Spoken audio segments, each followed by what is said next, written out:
नाजरीन को मेरी तरफ से सलाम कबूल हो। नाजरीन, आज हमारी वीडियो का मौजू खून में बनने वाले सफ़ेद खुलिये। तो नाजरीन, खून में सफ़ेद खुलिये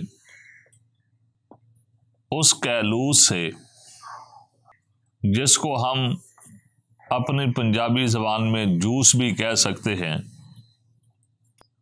उस जूस से बनते हैं जो ग़िज़ा हज़म होकर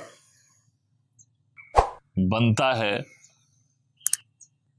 और वो जूस जब जिगर में पहुंचता है तो जिगर उसको मज़ीद पकाता है, जिससे उसमें सुर्खी आती है और फिर वो जिगर खून तिली को देता है, तो तिली में जाकर जो है ये सफ़ेद खुलिये बनते हैं।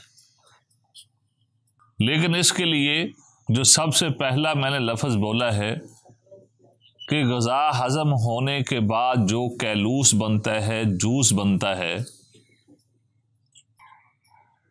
उससे जब खून बनता है तो खून से सफ़ेद खुलिये तिली में जाकर बनते हैं। तो जिस आदमी को ग़िज़ा ही सही हज़म ना होती हो तो उसका कैलूस क्या बनेगा, जूस क्या बनेगा, फिर उससे खून क्या बनेगा और फिर उससे सफ़ेद खुलिये क्या बनेंगे, ये आप खुद ही इसका अंदाज़ा लगा सकते हैं कि जिस आदमी का निज़ाम इंहज़ाम ख़राब हो, जिसका जो है हाजमा ही ख़राब हो, खाई हुई ग़िज़ा उसको हज़म ही ना होती हो, तो उसके सफ़ेद खुलिये जो है वो कम बनते हैं और जो पहले से मौजूद होते हैं वो भी कम होना शुरू हो जाते हैं। तो इसलिए नाज़रीन, सबसे पहली जो बात है जिसको आपने नोट करना है, समझना है, जिस पर आपने तवज्जो देनी है कि जिस आदमी के भी खून के अंदर सफ़ेद खुलिये कम हो रहे हों, सफ़ेद दाने कम हो रहे हों, जब आप उससे अलामात पूछेंगे तो सबसे बड़ी निशानी उसकी ये होगी कि उसका निज़ाम इंहज़ाम, हज़म वाला जो निज़ाम है ये ख़राब होगा। तो हज़म वाले निज़ाम के अंदर दो तीन चीज़ों का बड़ा किरदार होता है। एक तो है जिगर, जिसने सफ़रा पैदा करना है। दूसरा है पिता, जिसने वो सफ़रा मैदा में डालना है। इसी तरह जो है लबलबा है, इसी तरह तिली है। ये तीन चार चीज़ें निज़ाम इंहज़ाम के अंदर बुनियादी किरदार रखती हैं। इसलिए जिस आदमी का निज़ाम इंहज़ाम ख़राब हो, तो जिस आदमी ने भी इलाज करना हो या वो ख़ुद अपना इलाज करना चाहता हो, तो इसको ये तीन चार चीज़ों पर ख़ुसूसी तौर पर तवज्जो देनी चाहिए।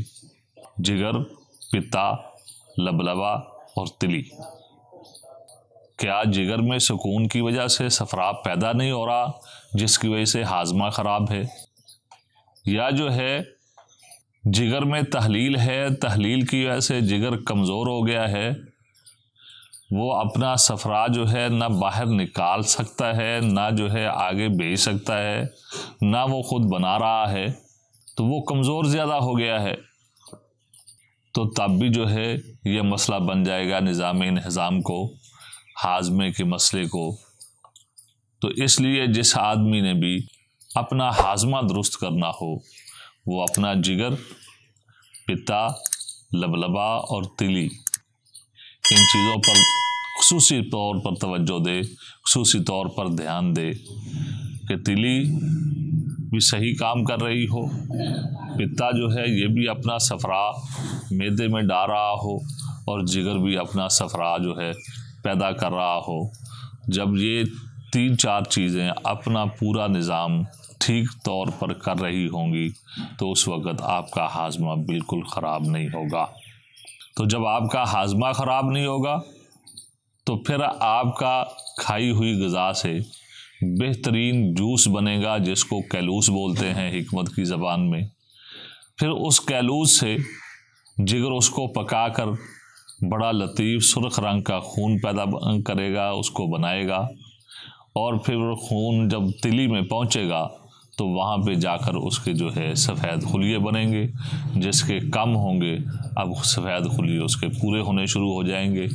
तो नाज़रीन, इस बात को आप नोट कर लें, जिस आदमी का हाजमा ख़राब हो तो उसको या तो जिगर को तहरीक देने वाली अद्वियात दें, मुकव्वियात भी ऐसे ही दें जिससे जिगर ताकत में आए। अगर जो है तिली बड़ी हुई हो रतूबत की वजह से तो फिर आप उसके साथ साथ दिल को तहरीक देने वाली अद्वियात और ख़ुराक भी दें। इससे तिली भी अपनी जगह पर आ जाएगी और जो है आपका हाजमे का निज़ाम भी दुरुस्त हो जाएगा। तो नाज़रीन, जब ऐसा मरीज़ आपके पास आएगा, अगर तो जिगर में सुकून की वजह से उसके सफ़ेद खुलिये कम हो गए हैं तो वो दिमाग में तहरीक वाला मरीज़ होगा। उसकी नब्ज़ बिल्कुल नीचे चलती हुई आपको नज़र आएगी जब आप नब्ज़ उसकी चेक करेंगे। अगर आप उसका पेशाब चेक करेंगे तो आपको सफ़ेद नीले रंग का या जर्द रंग का आपको पेशाब नज़र आएगा। ज़्यादातर सफ़ेद और नीले रंग का जो है आपको नज़र आएगा, जिससे आपको पूरी तसल्ली हो जानी चाहिए कि ये जिगर में सुकून की वजह से निज़ाम इंहिज़ाम ख़राब है, जिसकी वजह से सफ़ेद खुलिये कम हो रहे हैं।